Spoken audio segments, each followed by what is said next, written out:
Hello everyone. இன்றைக்கி நம்ம எதை பற்றி பார்க்க போகிறோம்னா நீ பெயினை பற்றி பார்க்க போகிறோம். நீ பெயின் வந்து எடுத்தோன்னே டைரெக்டாக ஜாயிண்டெல்லாம் அஃபெக்ட் பண்ணாது.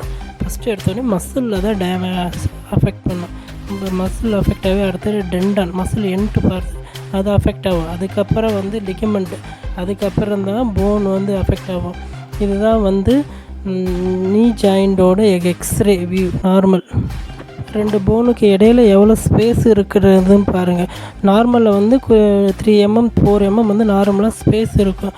அதே ஸ்டேஜ் அடுத்தடுத்த ஸ்டேஜ் போகும்போது அந்த ஸ்பேஸ் வந்து குறையுது. அந்த ஸ்பேஸு குறையிறது தான் உள்ள இருக்க ஜவ்வு வந்து தேஞ்சிருக்கிறதான சிம்டம். ஸோ அதனால் ஆரம்பத்துலேயே வந்து நம்ம இதுக்கான ட்ரீட்மெண்ட் பண்ணிட்டோம்னா ஈஸியாக க்யூர் ஆகி சீக்கிரமாகவும் சரியாயிடும். இதில் வந்து உங்களுக்கு வந்து ரொம்ப ஸ்ட்ரெஸ் இருக்காது.